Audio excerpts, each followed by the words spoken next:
Do you want to be a fighter? RMC. Here comes Inoue. That destructive power does it again. Fighters Club. I'm the baddest motherfucker on the planet.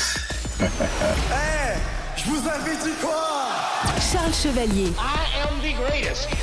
Salut à toutes, salut à tous, soyez les bienvenus, c'est le RMC Fighter Club numéro 369. Aujourd'hui on parle MMA, et oui, encore, car c'est la Fight Week de l'UFC 321 qui continue. Ce week-end, Cyril Gane relève le défi Thomas Spinal pour tenter de prendre la ceinture de champion chez les poids lourds. Ce sera le 3e title shot pour le Français, et aujourd'hui on va essayer d'expliquer pourquoi est-ce que ce combat entre Gane et Spinal n'est pas un duel de style classique, mais bel et bien une bataille de contrôle stratégique. Une problématique proposée par le pilier du RMC Fighter Club qui va nous développer évidemment pendant cet épisode. Salut Baba. Salut Charles, salut les gars, bah ça va, écoute, on Fight Week, ça commence un petit peu à monter, non? Ouais, ça commence. Bah en plus c'est le 3e Fighter Club de la semaine, voilà, donc c'est pour ça, on est content. on a essayé de faire monter aussi tout ça. On essaie de proposer, et puis là on va essayer d'entrer dans le détail technico-tactique de comment tout ça va se passer. Et aujourd'hui, on a aussi envie de mieux connaître Thomas Spinal, et c'est pour ça qu'on a le plaisir d'accueillir Amin Mohamed, journaliste reporter chez RMC Sport, à la manœuvre de nombreux films de la chaîne et qui a contribué au tout dernier Face à l'Histoire avant ce choc Aspinal contre Gane. Merci d'être avec nous, Amin. Quelle présentation. C'est beau, hein. Incroyable, ça fait plaisir. Merci à vous de m'accueillir dans votre environnement. Bah, c'est cool. Vous êtes des piliers des films RMC Sport, et pour le coup, ça fait plaisir de rendre un peu l'appareil. J'espère être à la hauteur. Et bah, ça nous fait vraiment plaisir de t'avoir, et on va aussi avoir Romain Pougeot dans quelques minutes qui est directement et déjà à Abu Dhabi. En tout cas, toi de ton côté, juste Amine, t'es allé en Angleterre chez Thomas Spinal pendant son camp, et c'est pour ça aussi qu'on voulait t'avoir, pour que tu nous racontes un petit peu ton ressenti par rapport à ce que t'as vu, ce que t'as entendu là-bas. C'est ça, on a passé 4 jours à Atherton, c'est dans la banlieue de Manchester. On a pu rencontrer Andy Aspinall, le coach, le père, le meilleur ami de Tom. Tom lui-même, ses partenaires d'entraînement, le coach en striking de Thomas Spinal. Tous ont essayé de garder quelques secrets de combat, mais en off, avec des discussions, en interview, on a su déceler quelques pistes que vont exploiter nos amis anglais. Amis ou pas d'ailleurs. Épisode qui sera peut-être très intéressant aussi à réécouter dans une semaine pour voir si tout ça a pu se justifier sur le combat qu'on aura samedi soir. Allez, c'est parti pour le RMC Fighter Club sur le duel qu'on attendait depuis 2 ans entre les 2 meilleurs poids lourds actuels de la planète. Spinal, il a marqué les esprits, il a fait ce qu'il devait faire.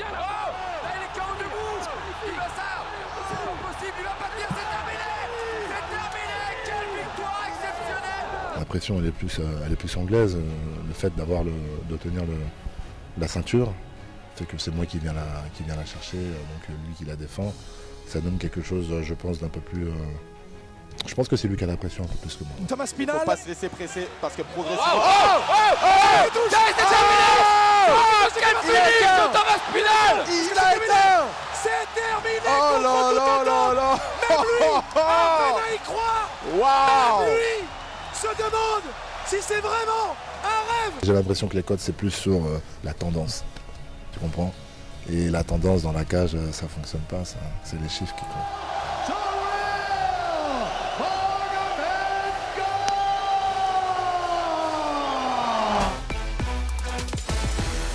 Allez, merci à Flavien Ziolkowski pour cette prod. Évidemment, déjà beaucoup de moments qui sont restés gravés dans nos mémoires avec des victoires de Cyril Gane notamment, mais aussi des gros succès de Thomas Spinal. Rapidement, juste vous rappeler que si vous aimez nos podcasts, vous pouvez continuer à nous donner de la force, commenter, liker, abonnez-vous.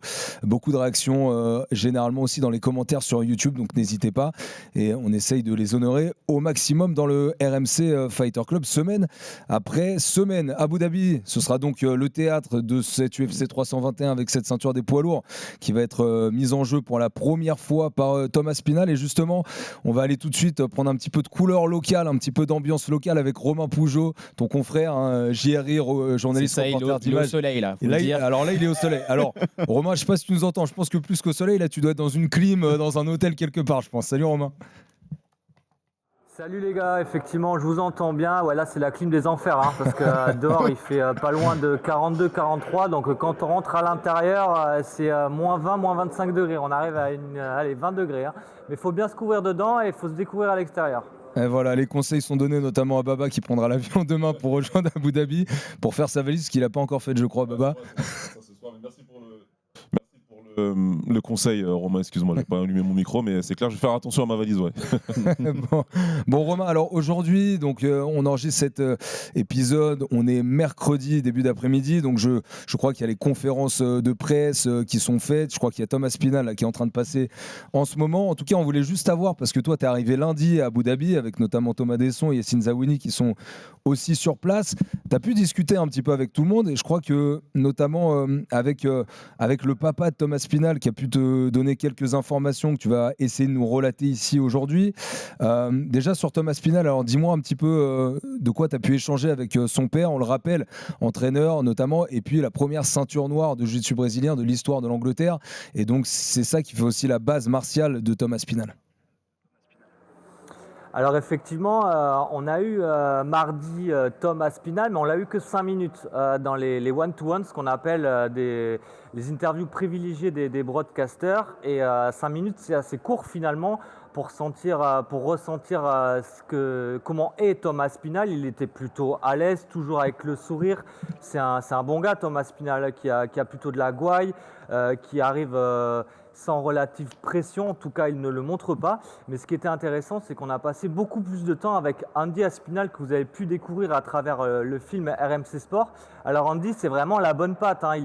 Il est très gentil, il est un peu à l'ancienne, vous savez, il échange avec tous les journalistes dans des coins, il essaie de discuter tranquillement, d'aller à la pêche aux infos, d'en donner aussi un petit peu. Et ce qui était intéressant avec Andy Aspinall, c'est qu'on lui a parlé du cardio de Cyril Gane. On lui a demandé s'il ne redoutait pas le cardio de Cyril Gane. Il nous disait non mais attendez, non, on ne redoute pas du tout le cardio de Cyril Gane. Si vous voyez bien dans ses combats, à chaque fois qu'il a dépassé le 2e ou le 3e round, il a tiré la langue à partir du 3e round. Il disait, vous regardez sur toutes les images, on sent qu'il en met, plus les rounds avancent, plus il en met moins en fait. Et ça, Andy, il nous l'a souligné. Et on lui a demandé aussi s'il n'avait pas peur du striking de Cyril Gane, forcément le point fort du français. Et parce que Tom, il prend des coups quand même. Il en a pris contre Pavlovich, il en a pris contre Curtis Blade. Il sort un peu le menton, vous voyez. Quand il arrive avec sa droite et sa gauche, il sort le menton. Il disait, mais en fait, Tom, il est comme ça. J'ai essayé de lui faire rentrer le menton et je me suis aperçu qu'à l'entraînement, il était moins fort. Il faut qu'il prenne des risques pour avoir ce côté puncher. Et ça, c'était intéressant aussi. En fait, en gros, il ne craint pas que Tom prenne des risques et il ne craint pas non plus que le combat aille au 5e round. Intéressant, et ça jouera, notamment ce côté cardio. Est-ce qu'il va profiter sur le papier à Gane plutôt qu'à Spinal, mais ce sera aussi tout à l'heure par rapport à ce que va développer Baba par rapport aux forces techniques. Romain, pour t'interroger aussi sur l'attitude un petit peu de Gane et de Aspinall et de leur clan pendant ce début de cette Fight Week. Tu as parlé du papa Aspinall. Comment tu as ressenti aussi le coin Gane avec notamment Fernand Lopez qui l'entoure beaucoup?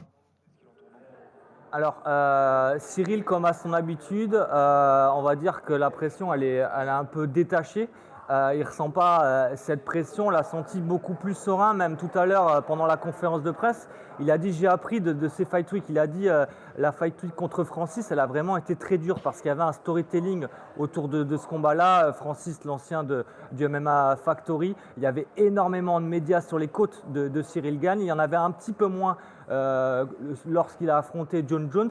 Et là, il y en a beaucoup moins. C'est vrai que dans la salle de conférence de presse, il y a beaucoup moins de médias que si c'était un UFC numéroté à Vegas. Nous, en tant que Français, on ressent entre guillemets cette pression, cette attente. Mais c'est vrai que dans le monde, je pense que ce combat-là est beaucoup moins important que par exemple le Jones-Gane ou le Ngannou-Gane. Et c'est vrai que Cyril n'avait pas de pression, contrairement à Fernand Lopez. Alors Fernand Lopez, on l'a senti assez tendu. Vous savez, il avait ses petites lunettes méta, il était en train de tout filmer, il regardait tout ce qui se passait. On a pu à peine échanger quelques mots avec lui. On sait qu'il a refusé toutes les demandes d'interview, Fernand Lopez, pour vraiment se concentrer sur cette Fight Week. Et là, on sent que c'est le coach qui engrange toute la pression et délaisse en fait Cyril de cette pression-là. Et puis Cyril, on a vu aussi très complice avec son frère David Gane, qui est là actuellement, qui a joué le rôle de traducteur pendant cette conférence de presse. Il a aussi son vidéaste. Voilà, petit à petit, il y a quelques personnes qui s'ajoutent. Mais voilà, on a senti un Cyril Gane vraiment assez détendu. Le travail a été fait, comme il a dit.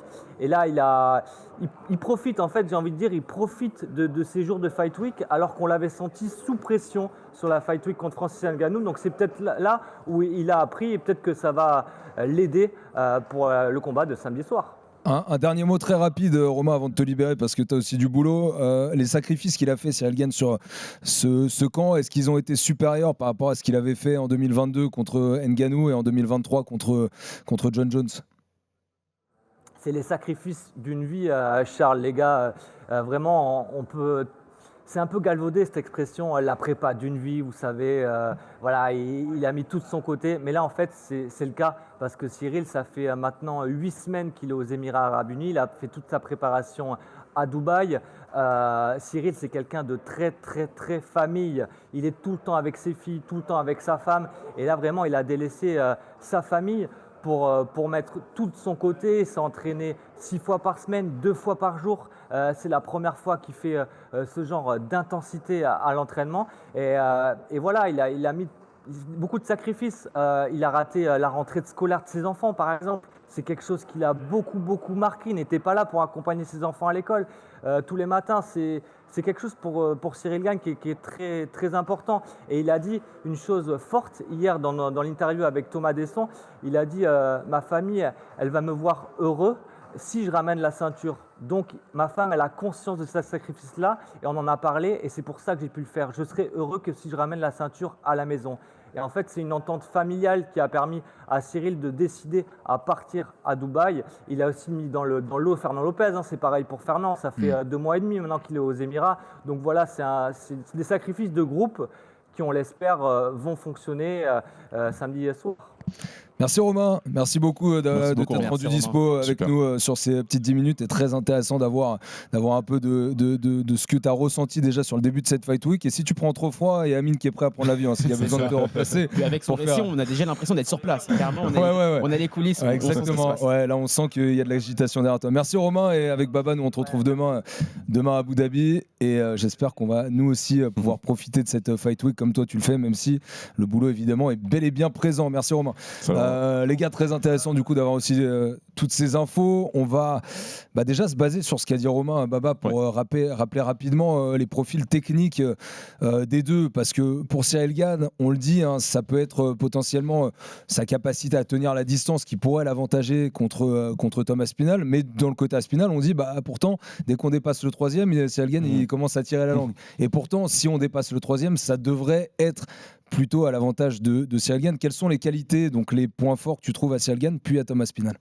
Cyril Gane, sur cette question de cardio que Andy Aspinall, le papa, pose, c'est une interprétation. De toute façon, c'est sûr que dans un combat poids lourd, quand tu dépasses le 3e, tout le monde baisse un petit peu de régime. Maintenant, je ne crois pas qu'on puisse parler de grosses pertes d'énergie pour un gars comme Cyril Gane.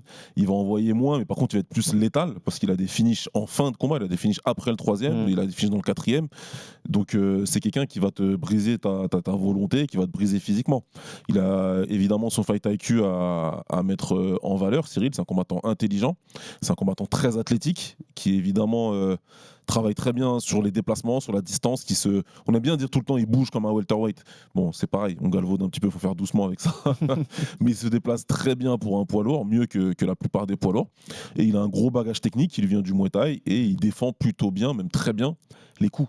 En termes de striking, en termes de défense de striking, c'est très bon. Maintenant, quand tu viens à Aspinall, c'est une brute. C'est une brute, quoi. C'est ça. Il avance, c'est un tank. Ouais. Dès les premières secondes, il n'hésite pas à avancer sur son adversaire, quitte à prendre des risques. Comme disait Romain, il laisse le menton en l'air. Il a pris des coups comme face à Pavlovich, mais risk-reward, c'est à quel point tes risques vont t'emmener à un finish. Il a quasiment 90% de ses finishes au premier round. Il en a un au second round contre Arlovski où il met une soumission. Et il a failli finir Arlovski au premier round. Ouais, il a failli. Et d'ailleurs, ça a été peut-être une de ses failles, puisque à la fin de ce premier round, il était quasiment gaz out. Il avait quasiment plus d'énergie parce qu'il a tellement essayé de finir son adversaire qu'il en a laissé des plumes. Et au second round, il a su réajuster, mettre une esquive de buste, chercher le takedown et finir son adversaire au sol. Et ça montre qu'il a une capacité d'adaptation au combat et qu'il n'a pas juste qu'un plan A. il y a un plan B derrière. Alors justement, le sol, ça fait partie forcément des forces d'Aspinal puisque c'est son bagage de base. Mais hier, j'ai remonté quelques images pour l'émission de samedi du combat qui termine au sol contre Volkov. Au final, qu'est-ce qu'on a vu au sol vraiment d'Aspinal? Est-ce qu'on peut dire, même si c'est sa formation de base, comme il ne l'a pas appliqué en combat depuis très longtemps, est-ce qu'on peut dire que c'est vraiment encore l'une de ses énormes forces? Le problème, si tu veux, et Amine il pourra compléter par rapport à ce que lui il a vu à l'entraînement, moi je vais me baser sur ce que je vois sur les combats en tout cas, c'est que je crois qu'on se trompe un petit peu de curseur si on doit être honnête. C'est parce que comme on sait qu'il a un background en grappling qui est intéressant, peut-être qu'on s'attend à voir un Demian Maia ou un Fabricio Verdum ou un mec qui va être sur le dos et tu vois, ou un Charles Oliveira, tu vois, et qu'il y aura des phases de grappling longues. Et pourquoi faire ça quand il n'en a pas besoin? En fait, le but d'Aspinal quand il arrive au sol, c'est d'exploiter très rapidement tes erreurs dans les scrambles. Si tu te relèves en donnant un peu le dos, si tu te mets à quatre pattes, t'es foutu en fait. Il va t'étrangler tout de suite. Si quand il te met au sol, tu laisses traîner un bras, il va t'attraper le bras, il va te faire une clé immédiatement. C'est ce qu'il a fait avec Volkov par exemple, l'exemple que tu prends, tu vois. Arlovski, pour reprendre son exemple à lui, entre le temps où il le met au sol et le temps où il l'étrangle, je sais pas, 10 secondes quoi. 10 secondes. Il y a vraiment 10 secondes. Il le prend contre la cage, il fait passer le bras sous la nuque et là, boum, c'est fini. Ça va trop vite. Donc moi en tout cas sur le combat, je me dis que j'ai pas besoin. Si on le voit travailler plus longtemps en grappling, c'est qu'il aura été en galère. Auquel cas c'est une bonne nouvelle pour nous samedi. Mais en tout cas de ce qu'on voit dans les combats. J'ai pas besoin de réfléchir longtemps à savoir s'il est fort ou pas fort. Quand il a eu une opportunité, à chaque fois, il lui a fallu moins de 20 secondes pour terminer son gars. On a posé cette question justement à toutes les teams à Spinal en leur disant on n'a pas vachement vu votre BJJ, donc votre jiu-jitsu brésilien à l'UFC, et ça leur fait froncer un peu les sourcils parce que Thomas Spinal dit attendez, j'ai 2 soumissions à l'UFC, j'ai soumis Volkov, j'ai soumis Arlovski, et en fait lui dans sa programmation, dans son avancement dans le combat, il se dit pas ok je vais mettre le dos au sol, je vais mettre à la Charles Oliveira des techniques de JJB sur le dos. Lui il a un JJB old school, c'est ce qu'a appris Andy Aspinall. Andy Aspinall dit moi j'ai un JJB offensif, j'ai un JJB direct, je vais pas mettre 15 positions pour arriver à une finalité. Moi, si en 2 positions, je peux finaliser un combat, et c'est ce qui m'intéresse. Et c'est ce qu'il dit. J'ai un JJB de combat, de fighting, j'ai un JJB MMA. On ne fait pas du jiu-jitsu brésilien. Et c'est là où il a sa force. Et il a dit à l'entraînement, il a soumis des gars. Moi, je vais prendre une citation de Ante Delija qui me dit avec moi. J'ai pensé, alors je me souviens du premier contact en clinch que j'ai eu avec lui et j'ai pensé mais c'est quoi ça? C'est une force incroyable, c'est comme un animal, il est fou. C'est une brute, debout, comme au sol, il avance, il est là pour finir et moins le temps, moins ça dure, mieux c'est pour lui. Est-ce que Baba, ses qualités de jiu-jitsu à l'ancienne, ça peut jouer aussi par rapport à, il s'adapte aussi par rapport à son poids. Forcément, c'est pas un moins de 61 kg, il a moins d'explosivité, surtout quand il est au sol, c'est plus compliqué de se déplacer. Est-ce que du coup, il utilise justement à la perfection son corps pour le transposer sur des disciplines au sol? En fait, ce qui est fort avec Aspinall, c'est que l'explosivité, la spontanéité dont il fait preuve debout, il fait la même chose quand il est au sol, voire encore plus spontané, parce que tu as l'impression que d'un seul coup, son cerveau il s'allume en mode ça c'est tout ce que tu connais et boum, 10 secondes quoi. Encore une fois, moi ça m'impressionne hein. Arlovski, tu peux me dire ce que tu veux, il était vieux, je sais pas quoi, il n'empêche qu'il l'étrangle il n'a pas vu venir, il a rien compris et derrière une fois qu'Aspinall relâche la pression, tu vois Arlovski qui lâche le F-word. Nous on est sur une chaîne française. Il dit fuck, tu vois, il dit mais qu'est-ce qui s'est passé quoi, tu vois. Et pour Volkov c'est la même chose, il attrape le bras, tu sais ton cerveau il te dit il est en train de m'attaquer le bras, il faut que je défende, hop, je tape. Ça se passe comme ça en fait pour eux à chaque fois. Donc cette spontanéité là, elle fait que son jiu-jitsu il est plus qu'old school et moi j'aime beaucoup ça. Je dis pas que j'aime pas le position avant soumission comme mentionnait Ami tout à l'heure. C'est des choses qui existent, c'est des choses qui sont bien. On l'a vu aussi en old school, hein, des Minotauro Nogueira, notamment Verdum que j'avais cité tout à l'heure et plein d'autres qui étaient plus comme ça. Lui c'est pas son problème, il a pas le temps en fait. Il veut même pas se retrouver sur le dos, il va rester au-dessus de toi et soit il te tabasse soit il te soumet. Et je vais en prendre une citation, quand on en parlait en interview, il disait si je finis ma carrière sans que les gens n'aient vu que 50% de ce que je suis capable de faire, je serais très content. Et en fait, ce qu'il dit, c'est qu'il a montré que 10 ou 20% de ses capacités en combat et que garder ce secret qu'il a en lui, justement, ça lui permet d'avoir une avance, un avantage le jour du combat, puisque ses adversaires ne peuvent pas étudier sur lui. Mais en même temps, c'est marrant parce qu'on dit on l'a jamais vu, on n'est pas sûr, etc. Mais il a quand même soumis Arlovski et Volkov. C'est-à-dire il a soumis un ancien champion et il a soumis un mec qui est top 10 depuis peut-être 7-8 ans. Oui, mais ce qu'on veut dire, c'est qu'il n'a passé qu'une seconde sur son dos. Ouais, bien sûr. Mais au final, il a montré que quand il allait au sol, il finissait les mecs comme il les finissait debout. Donc en fait, est-ce que ça n'a pas un peu atteint ses limites de dire ouais, on connaît pas le sol d'Espinal? Bah, pour moi, c'est un peu ça, encore une fois. Comme le dit Amine, c'est un mec qui a passé une seconde sur son dos. Quelle est la relevance de se dire, tu vois, est-ce qu'il est capable de prendre un gars dans sa garde, de tourner autour, de verrouiller un triangle? En fait, je crois que là, tout de suite, ça m'intéresse pas. Maintenant, ça deviendra intéressant dans le combat. Si jamais Cyril le transforme en lutteur et en grappleur, ben, on verra plus. Mais après c'est vrai qu'on l'a jamais vu comme ça. Mais Baba, le top 10 des poids lourds, on se dit pas qu'il y a forcément un mec qui pourrait inquiéter Thomas Spinal dans ce genre de position. Tu vois, en fait, c'est ça aussi. On se dit peut-être qu'on l'a pas vu comme ça, mais en même temps, les mecs n'ont pas intérêt à l'amener dans cette position-là non plus. En fait, c'est ça aussi. Je crois que dans tout le top 10, il y a que des strikers. Dans tout le top 15, même, je pense qu'il y a que des strikers. T'as pas spécialement de lutteurs. Et ces gars-là, c'est déjà pas leur game plan de base. Et en plus, ils ont un peu peur de ça. Ils ont un peu peur de se retrouver au sol contre un mec comme ça. Donc ça joue pour un Spinal, c'est parfait pour lui en fait, de se dire de toute façon, si jamais venez en fait, viens, si tu veux y aller, on y va. C'est mieux pour toi qu'on n'y aille pas. Et donc tu te retrouves avec le premier problème qui est sa vitesse, son explosivité, sa force de frappe. Et donc t'as un double problème qui jusqu'ici est insoluble. Un mec qui fait peur partout. Toi, quand t'es allé le voir dans son gym, Amine. Bon, alors forcément, ils te montrent ce qu'ils ont envie de te montrer aussi. Au niveau des entraînements, ça, il n'y a pas de souci. Mais quand même, qu'est-ce que tu as pu... Il y avait quoi de perceptible? Est-ce qu'il travaillait plus un domaine que l'autre? Est-ce qu'il travaillait beaucoup aussi les transitions, par exemple? Est-ce qu'il travaillait en grappling, en lutte? Quelle était sa méthode et sa base de travail? Alors avant tout, j'ai senti une sérénité complète. Ils nous ont vu arriver avec nos caméras, ils nous ont salués tranquillement, ils ont continué leur entraînement. D'ailleurs, la première chose qu'on a vue, et c'était une anecdote assez marrante, c'est Thomas Spinal s'entraîner au sac de frappe, il fait 1, 2, 3, le sac de frappe tombe. Boum, red dingue, incroyable. Et les Anglais étaient d'ailleurs très contents qu'on soit là, comme pour nous montrer, regardez notre gars, il frappe très fort. Et c'est ce qui était important. Et nous, on l'a senti, cette sérénité-là. Toute la team de Thomas Spinal était vachement confiante. Ils nous ont dit qu'ils ont beaucoup travaillé au Pas d'Ours, donc en sparring. On a pu rencontrer d'ailleurs Ante Delija, qui est un fighter qui a combattu à l'UFC Paris, qui a gagné son combat d'ailleurs, son premier à l'UFC. Et ils nous ont dit que Thomas Spinal, c'est une force brute. Ils n'ont rien changé de leur camp d'entraînement, alors que Cyril Gane, par exemple, est parti à Dubaï, à Abu Dhabi. Lui, Thomas Spinal, il tourne entre 3 salles d'entraînement qui sont à 15 km² de Manchester, l'une des autres. Donc il y a Atherton, il y a Wigan, et il y en a une à Manchester, dont il est propriétaire d'ailleurs de la salle, lui et son père. Et donc, d'ailleurs, beaucoup de sparring en 5 rondes. Et là, ils nous ont rassurés sur leur cardio. Ils nous ont dit, les Français, vous parlez beaucoup de notre cardio. Thomas Spinal, il fait des 5x5 quasiment toutes les semaines, il les tient. Tu l'as senti comme une opération de communication ou alors non, au regard. C'était pas vraiment au regard, on à le la sent. détermination. Et d'ailleurs, ils nous testent parfois. Ils nous ont dit, vous pensez quoi du combat? Et nous, on leur disait la même chose qu'on se disait actuellement, c'est que si ça dépasse le 3e round, Cyril devrait avoir ses chances. Ou en tout cas, c'est un milieu ou en tout cas un domaine qu'il a déjà connu et pas Thomas Spinal. Et là, ils nous ont regardé avec vraiment peu de mépris en disant, je vais utiliser l'expression que Fernand Lopez a dit.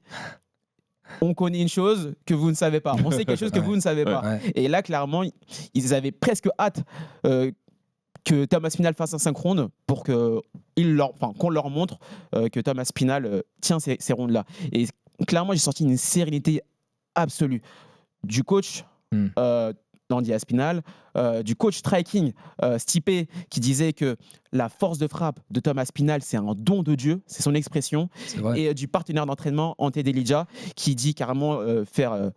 c'est un punching ball carrément en striking par rapport à Tom. Baba, j'aimerais t'entendre aussi, parce qu'on parle beaucoup des qualités de Thomas Spinal, qu'on a compris, en fait, il est complet, au sol, debout, puissant, capable de transitionner assez rapidement aussi. Sur ses défauts, parce qu'il y en a aussi, est-ce qu'elles sont liées à ses qualités? C'est-à-dire, comme il est très offensif, est-ce qu'il peut avoir tendance à s'exposer? C'est-à-dire, comme il n'a pas l'habitude d'aller dans des rounds qui se prolongent, est-ce que son cardio pourrait en pâtir? Quels sont les défauts que tu trouves à Thomas Spinal? Les 2 premiers défauts, c'est les deux défauts que Amine a évoqués. Le premier, cette capacité à garder cette mauvaise capacité plutôt à frapper en ayant le menton à la fenêtre, en ayant la tête très levée. Maintenant, le papa a apporté une explication sur le fait que ça ralentissait un petit peu, que ça bloquait un petit peu Aspinal. Et c'est un phénomène que je connais pour le coup. J'en ai déjà eu aussi des comme ça. En tant que coach, tu dois avoir qui des te élèves. disent en fait, si tu me fais faire ça, j'arrive plus à faire comme je fais, tu vois. Donc c'est assez particulier. Et c'est vrai que c'est important de s'adapter à ton boxeur. Maintenant, c'est des poids lourds. Donc ils ont conscience aussi qu'un jab, ça peut te suffire aussi à t'éteindre la lumière. Le cardio, c'est une faiblesse supposée, celle-là. Ça, pour le coup, je suis pas loin d'être d'accord avec eux. On en parle beaucoup, mais nous, on peut que le supposer. On ne sait pas. On a des certitudes sur Cyril, ça c'est clair, parce qu'on l'a vu faire. Par contre, on n'a que des suppositions au niveau d'Aspinal. En fait, que ce soit sur le sol ou sur le cardio, c'est plus des peurs qui se manifestent. C'est presque ça, en fait.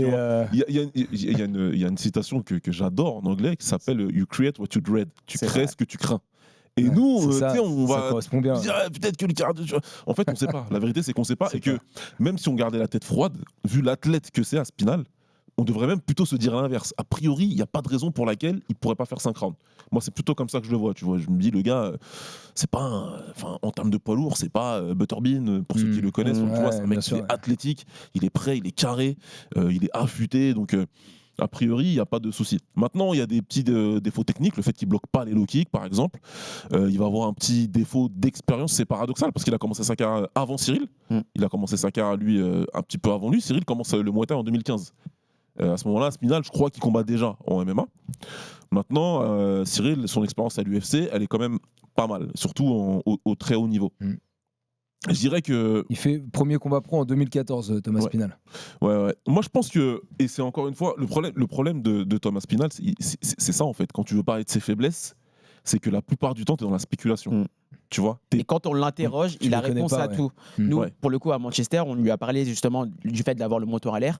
Il nous l'a dit, c'est clair que c'est quelque chose qu'on a vu avec mon coach, mais surtout, il arrive à en faire une force. Il a pris l'exemple du combat contre Pavlovich. Il a pris un coup au début du premier round. Et ce qu'il nous dit, c'est que à ce moment-là, il a senti la puissance de Pavlovich. Il s'est dit, oh, en fait, ça va.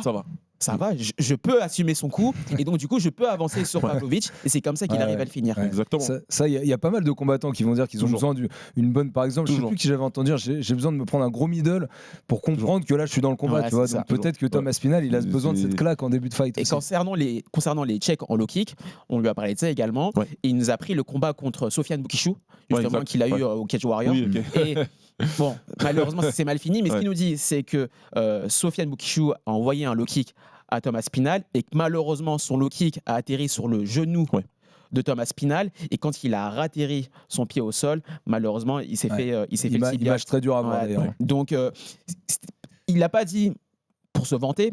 Il a dit non mais regardez les Français, je sais checker un low kick et d'ailleurs ça a provoqué une conséquence dramatique. Mais justement c'est intéressant ce travail en zone basse parce que forcément je pense que ça va être l'une des tactiques privilégiées par Lopez et par Gane parce que en fait c'est la seule défaite récente de Thomas Aspinal, c'était ce genou qui s'est pété contre Blades. Ça en fait une cible en fait ce genou.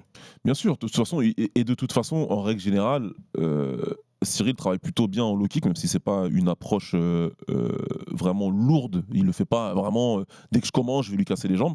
Là, c'est quelque chose qu'il peut faire. Pourquoi ? Parce que Cyril, il va devoir de toute façon garder le combat loin. En tout cas, dans les premières reprises, il va devoir être à distance de jambes, à distance de kick.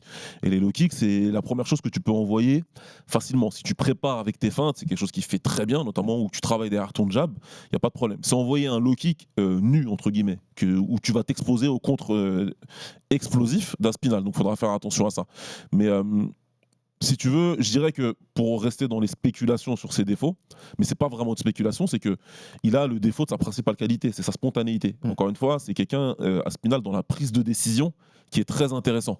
Il y a beaucoup de combattants qui vont hésiter avant de lancer quelque chose. Aspinal, lui, il se dit si j'ai l'ouverture, je la prends tout de suite. Quitte à me prendre un coup en compte, quitte à me prendre un coup dans l'échange, comme ça a pu se faire contre Pavlovich, comme ça s'est fait contre Arlovski, parce qu'il prend des coups aussi, contre Volkov, il en prend 2-3, contre Curtis Blades, qui est pourtant un lutteur, tu vois, il prend un bon one-two à un moment où tu te dis, putain, mais comment ça se fait qu'il tombe pas ? Donc, ça peut lui coûter quelque chose, parce que des fois, comme on dit en combat, toutes les opportunités ne sont pas bonnes à saisir. Il y a certaines que tu vas pouvoir prendre, d'autres où en fait tu vas faire le lit de ton adversaire, surtout en termes de contre. Et c'est là où entrera en compte sa capacité à encaisser les coups, qui est jusqu'ici excellente.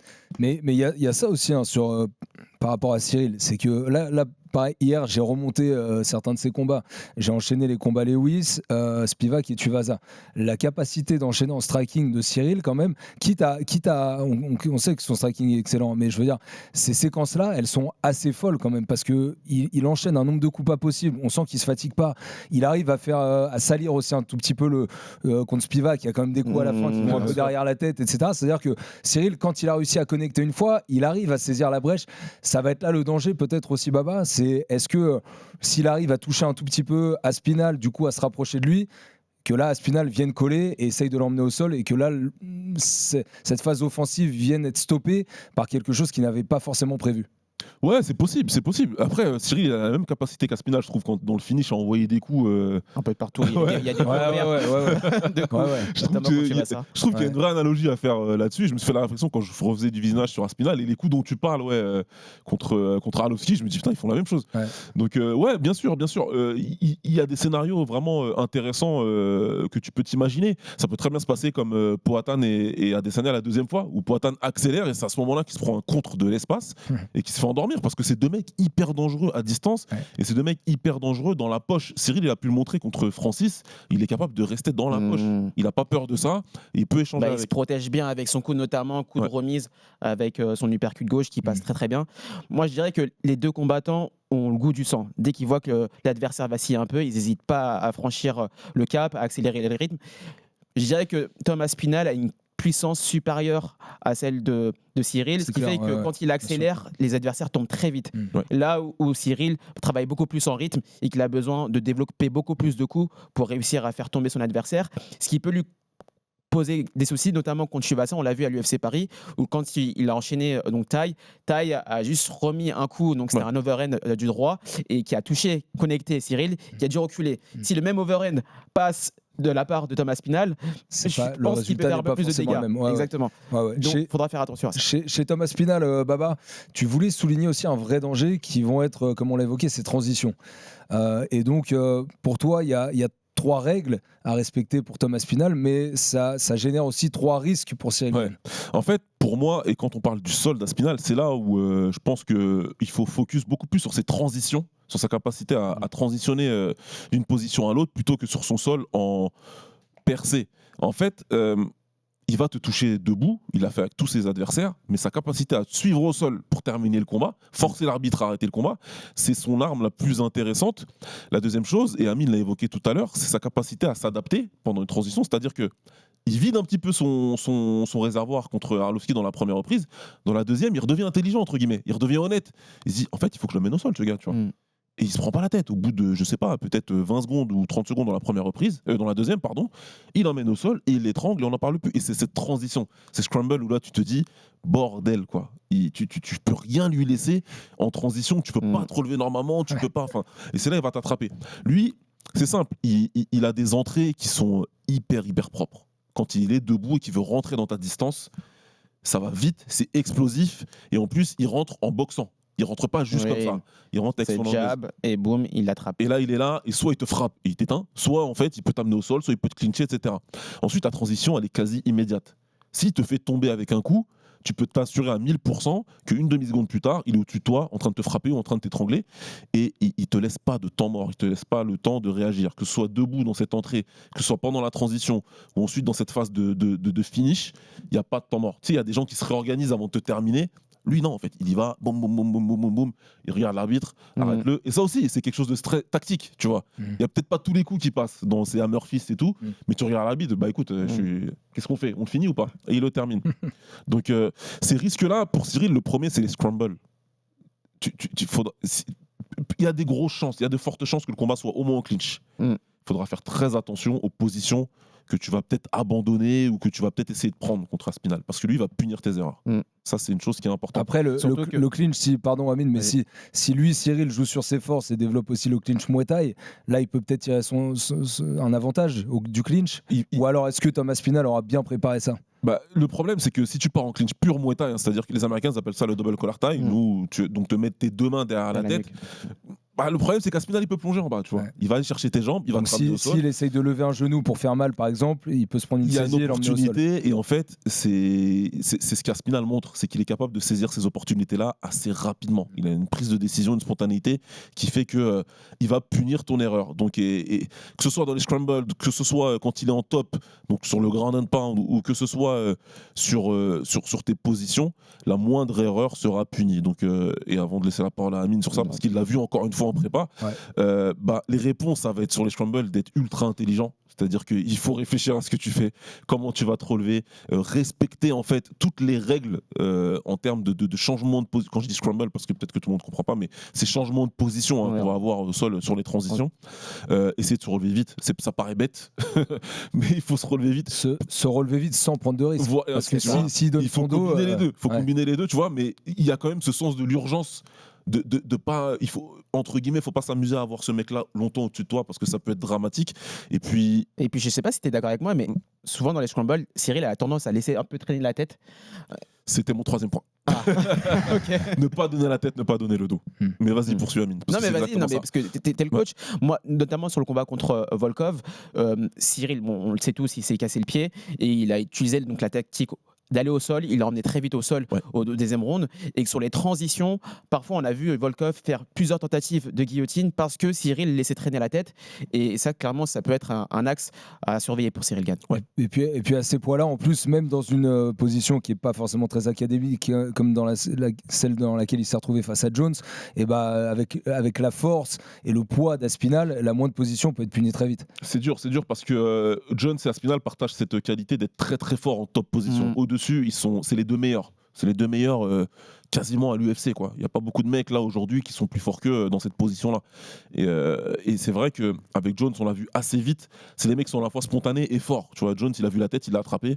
Il n'a pas cherché à comprendre.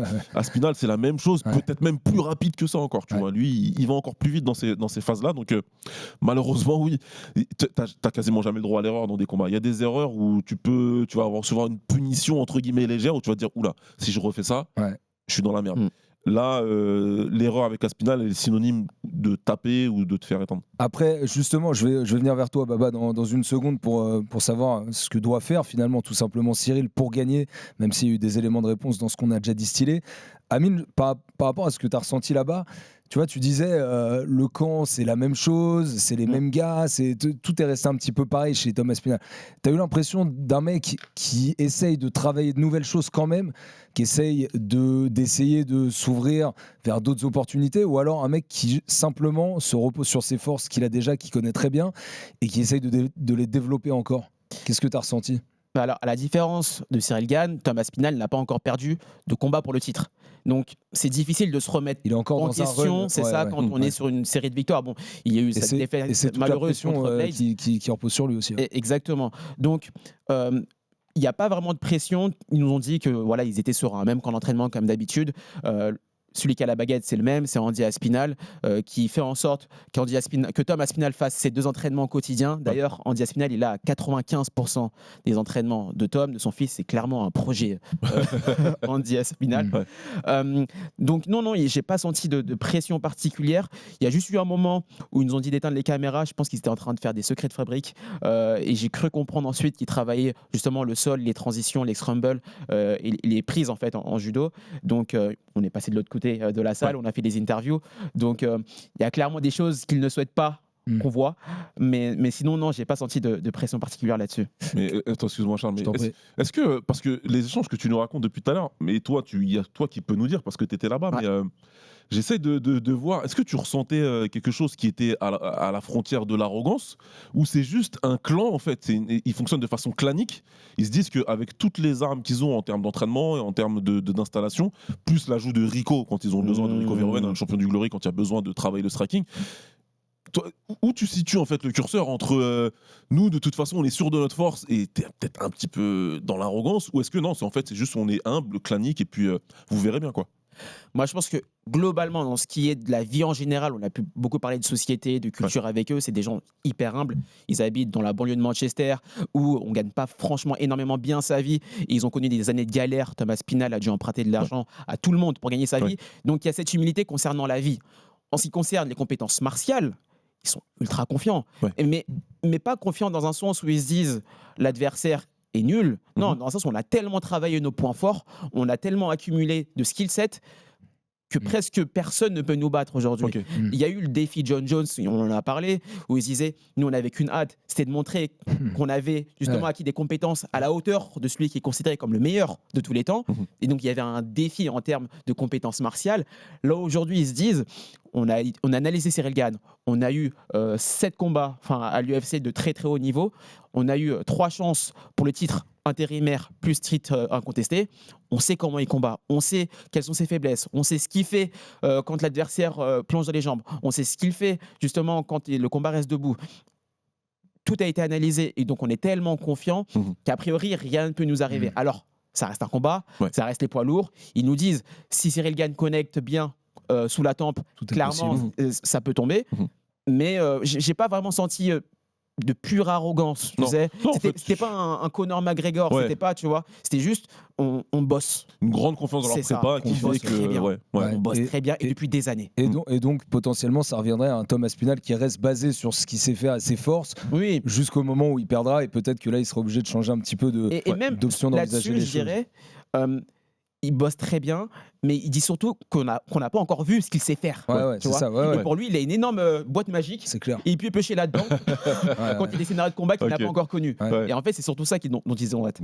Tom Aspinall qui pourrait donc rester sur ses forces. Finalement, Baba, pour que Cyril Gane puisse battre Tom Aspinall, certainement que lui aussi, même s'il a travaillé plein de nouvelles choses, il a essayé de se préparer. En fait, c'est un peu la ligne rouge du truc. C'est en fait se préparer à l'inconnu de ce qu'on ne connaît pas de Tom Aspinall. C'est ça, parce que c'est ça. C'est ça. Donc finalement, est-ce que la tactique de Gane, elle devrait reposer pour l'emporter sur ce qu'il sait faire, donc gérer cette distance, distiller en striking, et puis à un moment peut-être, si à un moment il y a l'ouverture, y aller, mais par contre essayer de scorer tout au long des rounds pour essayer de l'amener un petit peu dans des eaux profondes. Exactement, sur le papier, je pense qu'on pense tous la même chose de ce que Cyril devrait faire, mais c'est aussi pour ça que j'ai posé cette question à Amine. Tu sais pourquoi ? Parce que, encore une fois, il y a beaucoup d'inconnus autour de ce combat, et ces inconnus-là, elles sont du côté d'Aspinall, du côté des intentions d'Aspinall. Et pourquoi je parle d'arrogance ou d'humilité en préparation et en combat ? Parce que tu as régulièrement le cas du gars qui en vrai a une très grande force dans un domaine du MMA, mais qui devient amoureux d'un autre. Je prends toujours l'exemple de Kamaru Usman. C'est un lutteur d'exception, mais un mec qui tombe amoureux de son anglaise. Il a décidé que c'était un boxeur, donc il a voulu boxer avec tout le monde. Ronda Rousey, j'en parle même pas, mais c'est la même chose. Elle mettait des clés de bras à tout le monde. Dès qu'elle s'est pris pour une Golden Gloves, elle a perdu. C'est simple. Et moi, ma question, c'est ça, est-ce que Aspinall, tu vois, c'est pour ça que je voulais avoir ton avis sur le ressenti. Est-ce que lui, il irait en se disant, moi, je vais prouver un point, debout, je te fume, pour parler de façon triviale, ou alors est-ce que lui, il est capable de se dire, le chemin pour Cyril, c'est seconde numéro 17, je plonge dans les jambes et je t'impose quelque chose au sol, merci, au revoir. Tu vois.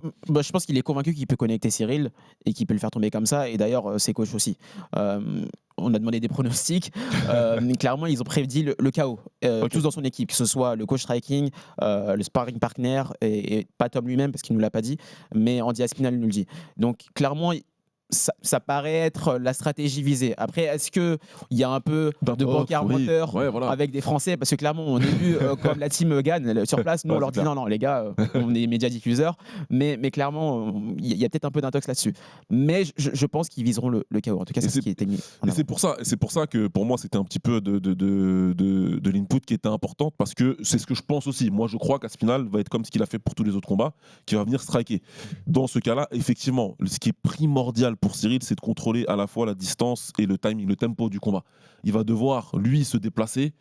On reçoit des messages de nos gars qui sont là-bas, Thomas Desson, Yacine Zawini, Romain Pougeot évidemment, où Cyril prévoit un peu de l'amener en eau profonde.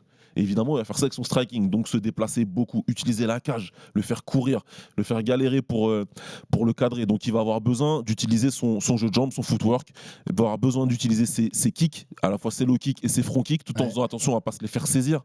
Donc il faut vraiment revenir à... Danger, Et ça, quand on dit ça, c'est l'essence du Muay Thai, les gars. Sachez qu'on apprend à envoyer des middle et des types et des front kicks en évitant de se faire saisir. C'est pas comme si on les envoyait en se disant j'espère qu'il va pas me saisir la jambe. On sait quoi faire pour pas se faire saisir quand on envoie ça. Et d'ailleurs, les mecs pur Muay Thai, tu vois bien que quand ils se font saisir, au début, c'est pas vraiment un problème parce qu'ils sont assez confiants et ils savent comment garder l'équilibre avec une jambe au sol et l'autre jambe qui est saisie. C'est la base. Mon fils de 10 ans, il vient de commencer le Muay Thai.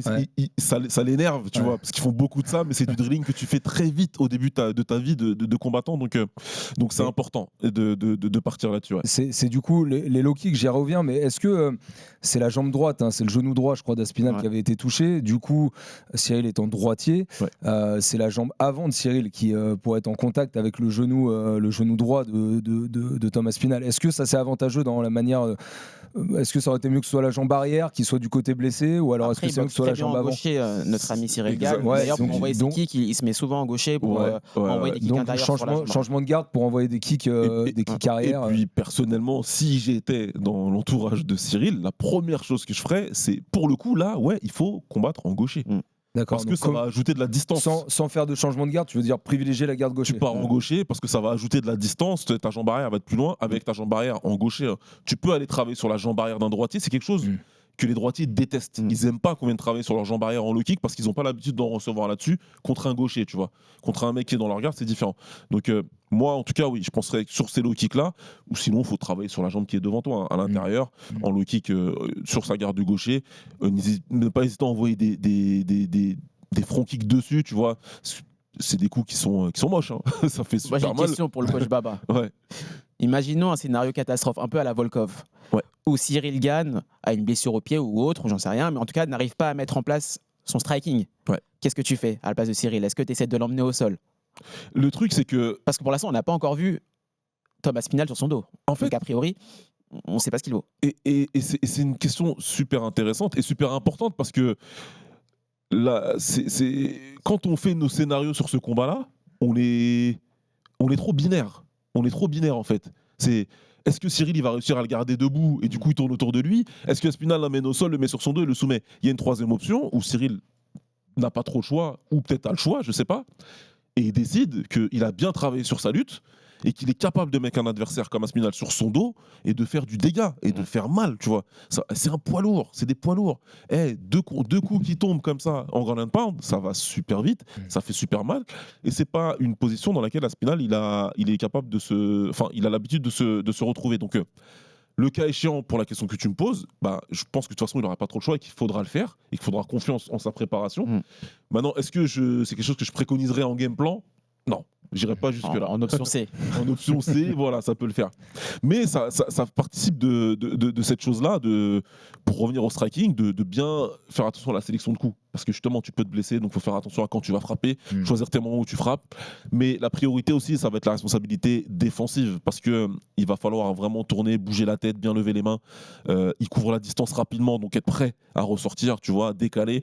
C'est des choses que Cyril, il sait faire, qu'il a montré contre Francis qu'il savait le faire, pardon. Donc à la fois être responsable défensivement tout en utilisant toute sa variété offensive debout. Il sait tout faire. Il sait tout faire debout. Donc il faut...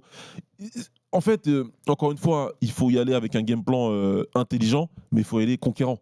Il a des armes, Cyril, il est fort et il faut les utiliser. Je vous jure que j'ai hâte d'y être là. Je vous jure que j'ai hâte d'y être parce que plus on en parle, et vraiment, là, pendant que tu parlais, j'étais en train de m'imaginer ce moment, l'arbitre au milieu qui checkait les deux et qui disait allez les gars, c'est parti. Et je me disais ok, peut-être que dans les 2 premières minutes, on risque d'avoir déjà beaucoup de réponses. C'est ça. Ce qui me fascine, c'est que a priori, pour une personne qui regarde pas tant que ça le combat, on a plutôt 2 profils visuellement qui se ressemblent. Debout, on a 2 grands gaillards vraiment rapides qui sont assez distinctifs dans leur division de par leur vitesse, mais qu'on se rend compte qu'à l'intérieur du combat, il y a plein de petites batailles qui vont se créer, et ça, c'est excitant. Tactiquement, et c'était tout l'objet de cet épisode, Baba.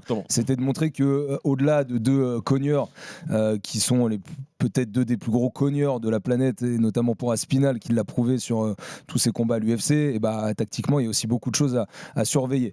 Bon, les scénarios, on va terminer là-dessus, Amine, Baba. Les scénarios, en fait, si on doit résumer schématiquement, combat court, avantage Aspinall, c'est ce qu'on disait à Baba. Combat long, avantage Gane, si on arrive dans les championship rounds, donc 4e et 5e. Est-ce que c'est celui qui prendra le contrôle stratégique du combat qui devrait avoir la main dès le début du fight? Yes. C'est le combat, c'est ça. Le combat, là je te parle du combat global, donc remonte même au kung-fu, ce que tu veux, tu vois ce que je veux dire. C'est ça le combat en fait. Et le MMA, la promesse du MMA, c'est ça de base. Quel est le meilleur style ? Exactement, le MMA début des années 90, c'est est-ce que c'est le karatéka ou est-ce que c'est le grappleur le meilleur ? Ou Ça le n'a sumo, pas ou le changé. sumo. Voilà. Ou Artie Merson avec juste son gant. Tu vois ce que je veux dire ? Donc même si les mecs sont devenus plus complets, la promesse et l'intention c'est la même. Qui c'est qui va pouvoir imposer son style, sa stratégie à l'autre ? Et là, et comme l'a dit Amine, il y a tellement de petits détails qui vont se jouer que c'est encore plus vrai dans ce combat-là. Qui prendra la décision ? Qui sera capable de maîtriser la prise de décision ?